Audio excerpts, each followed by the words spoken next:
It's mailbag time here on the Raiders Report. Appreciate each and every one of y'all for tuning in to today's show. Friendly reminder that this was filmed on June 22nd.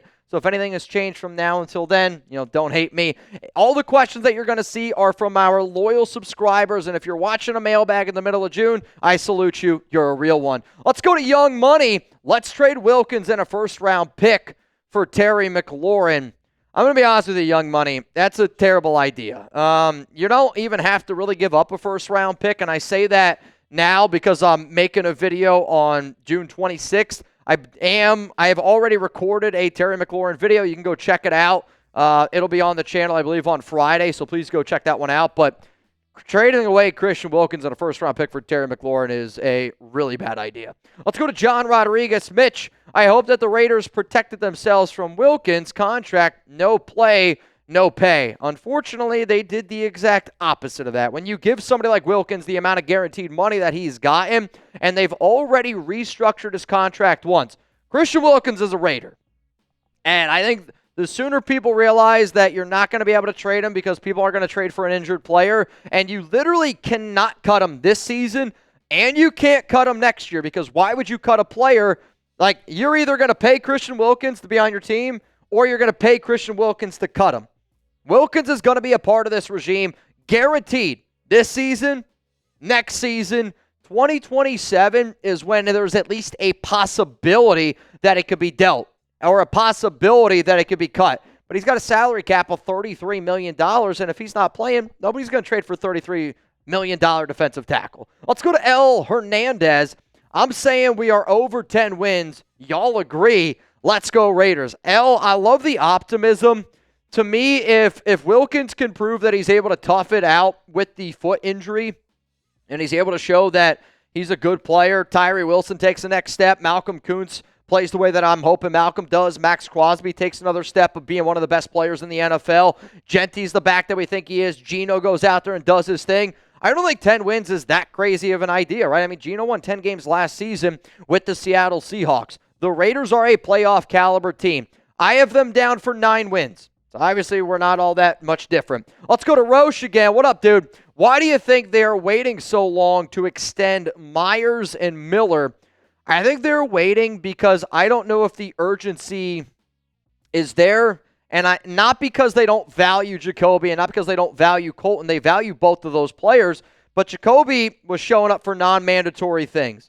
Colton Miller out there showing up for non-mandatory things, and because both of those players have just expressed, I want to be Raider, I want to be a Raider for life, I like my situation, maybe they're just, not panicking, and because they're confident that these two players are going to go out there and they're going to play for him this season. And I'll also say this, we as Raider fans say, oh, extend Jacoby, extend Colton. And I know Colton and Jacoby are saying the right things, but at the same time, this might be one of their last opportunities to hit the open market. And maybe if Colton Miller thinks, hey, 1 year prove-it deal, I can hit the open market, I'm a free agent at 30, get paid big. Jacoby Myers, same exact thing. I can get paid big.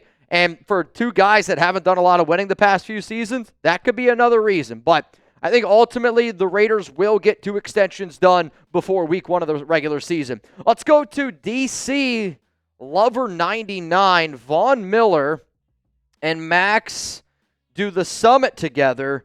Could we sign him? So I know today, at the day that I'm recording, was the sack summit where it's Crosby, Cam Jordan, and Von Miller. They run a camp for a lot of players, and they just kind of perfect the overall, pass rushing ability.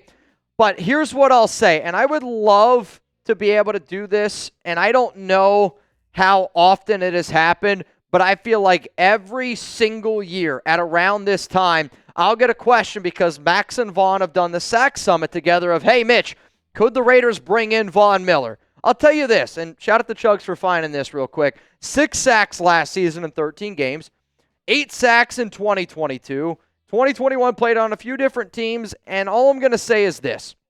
For a team like the Buffalo Bills to move on from Von Miller, that tells me that they believe that he no longer can help a team that is clearly in a Super Bowl win now mode. They don't think that he can still help and play at that high of a level. To me, it's really going to come down to what you would pay Miller, because I know that he can be a good, reliable veteran, but what exact type of veteran are we going to get? So I think this is a good pinned comment here. Should the Raiders sign Von Miller? Give me a yes, give me a no. My answer after this YouTube ad break. The only reason why I'm going to say no is because I think it's actually going to cost more than what people realize. And Vaughn at this time of his career is probably going to be looking for $5, $6, $7 million. And I just think that, yes, could Von Miller in a perfect world help out the Raiders? The answer to that question is yes, absolutely. But do I think signing Von Miller is more important than extending Jakobi Meyers, extending Colton Miller, signing a free safety like a Justin Simmons, a Julian Blackmon, signing a nickel corner than Mike Hilton? All of those answers are no. And because we only have a limited amount of salary cap, if we're going out and we're signing a guy like Von Miller, we better have done all those other things that I just mentioned because those are way more important than going out and getting Von Miller. Let's go to Armin. You're next up here on the show. I'm very scared about this secondary. Is there a chance Pete gets both Mike Hilton and Justin Simmons? Is there a chance? I mean, yeah, there's a chance for anything. But like, Armin, I think your question here is exactly why I wouldn't go out and get Von Miller, because there's other bigger needs that this team has. I think Mike Hilton's a possibility because he played with Jermaine Pratt. This team values coaching connections. The nickel is a need that we have. And then Justin Simmons, he's got multiple coaching connections with Brian Stark, the Raiders assistant general manager, the Raiders, oh my gosh, not DB coach. I can't think of his name. It's honestly really pissed me off. It was Justin Simmons' first DB coach. Joe Woods, thank you. Joe Woods, who's with the Raiders right now, and he's in a pass game coordinator type of role. Because he's got multiple connections and because both of those are big-time team needs and we have the money to do it, I don't think it's likely. You probably have to pick one or the other, but there's connections and there's enough reasons why I think both of these players make sense for the Raiders. Let's go to LV. Appreciate you tuning in to the show, my man. I'm a big Texas fan. Will Colin Johnson make the team? No. I would be shocked at this point if he ends up making the roster, and I only say that because where exactly does he fit in? You got Jakobi Meyers, you got Trey Tucker, Dante Thornton Jr., Jack Besh, Tommy Mellott. Those are your top 5 wide receivers. If it was up to me, I'm probably going to keep those 5 players, and if you told me the Raiders then keep Michael Mayer, Brock Bowers, and Ian Thomas, and then out of all the tight ends and out of all the wide receivers, they're going to keep one more player, I think the name that the nation needs to keep in mind, and I featured him in my 53-man roster video, my latest one, is Qadir Ishmael, and it's only because I heard from a few good sources at Raiders OTAs and at Raiders minicamp, was he's long, he's lanky, and he's a good athlete at the receiver position that also gives you some tight end flexibility.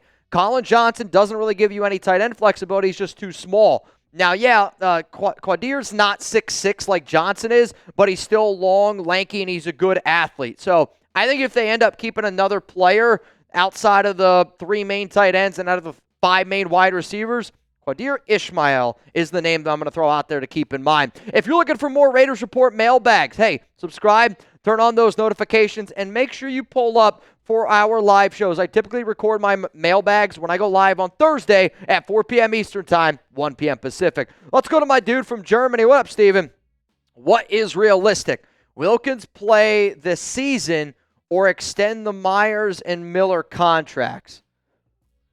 Which one's more realistic? I mean, if I have to say more realistic, I'm going to go with the Colton Miller and Jakobi Meyers contract because I believe both of those things need to happen. For Wilkins, the Wilkins situation is a very confusing one, right? I was told by a source that Wilkins needs a second surgery. His problem is he doesn't want to have it, and he thinks that he can play through it. The fact that he's still in a walking boot, though, obviously indicates that something is not 100% right. And I think if you're Wilkins, you probably want to just go out there and test it. And let's say, the Raiders have a Week 9 bye right before the NFL trade deadline. If the Raiders aren't in the mix, maybe Wilkins then goes, you know what, I tried, I did my best. No matter what, I was going to need the second surgery. Hopefully nothing else happened. I'll just get it cleaned up then, and then I'll be ready for the 2026 season. But if Wilkins does make it worse, which I was talking to a few of my doctor buddies, shout out to my guy Jesse, he was texting me yesterday.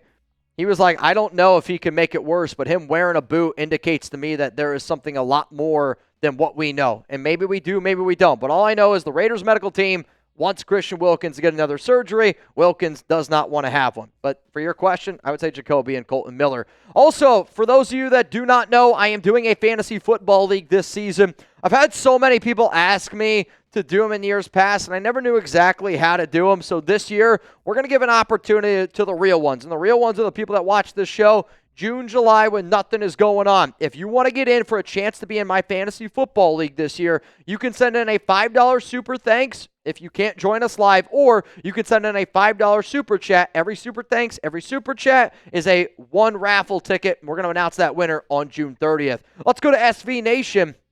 I think the Raiders get much better this season. Any other teams you think will be much better?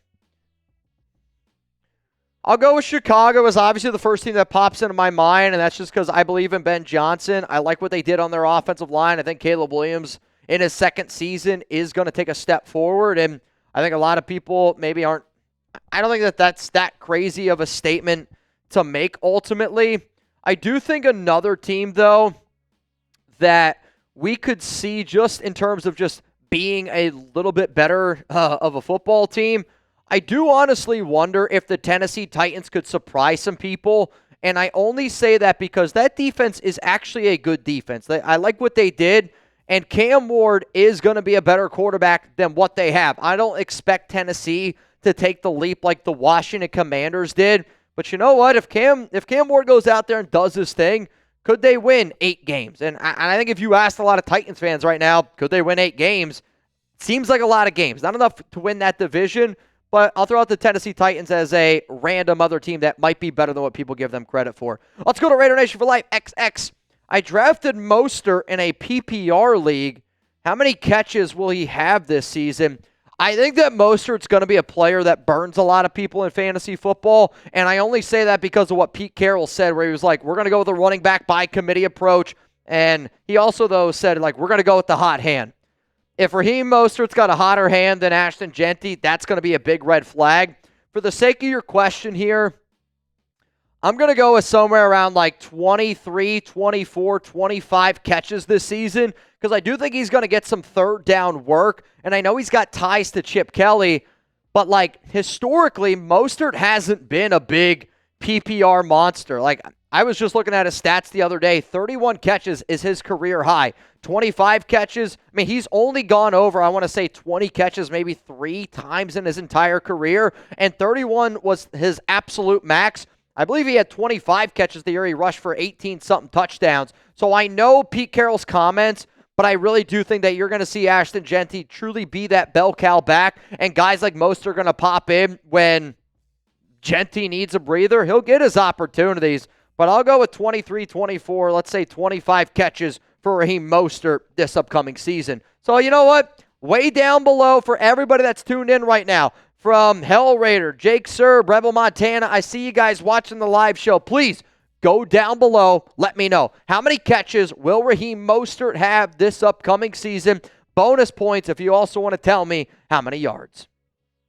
I'm just going to sit up here again and continue to go 25, 24, 23 for Mostert. He will get his opportunities, and I kind of anticipate he's going to be somewhere around the 80 to 100 touch mark this season for the Silver and Black. Let's go to C. Gabe Go. What up, man? What's the floor for the amount of wins the team ends up with? What do you think happened during the season for that result? So you're saying the lowest amount of wins that the Raiders could have this season? The floor, I'll go with 4 wins. And the Raiders get 4 wins if Geno Smith gets injured and Aiden O'Connell doesn't take a step forward. Like, I think Genty's going to be a hell of a running back this season. Injuries obviously can happen, right? Like, we're already talking about a potential Christian Wilkins injury. If our secondary, doesn't play the way that I'm hoping it's going to be able to play, but if we don't add talent on that defensive line and our secondary gets exploited and we're trailing a lot of games, then maybe we're not able to run the football the way we want to with Genty, which then forces Aiden O'Connell to go out there and throw the football. We're also counting on, Dante Thornton Jr., Trey Tucker, 2 field stretchers. Doesn't fit AOC's mold. Yes, Jacoby Myers and Michael Mayer and Brock Bowers are solid options, but I think you'd have to say the floor could be 4 wins. a lot would have to go wrong, but also a lot went wrong last season. And I just don't see this team being worse than what they were last season. Let's go to Christian Tate. What's up, my man? Will the Raiders O-line be better this season? I frickin' hope so. James Craig no longer a member of this offensive line coaching staff. Thank the frickin' Lord. I also just have more confidence in the Raiders line in general. Second year from JPJ, playing center. I expect big things from him. DJ Glaze entering year 2. Expect big things from him.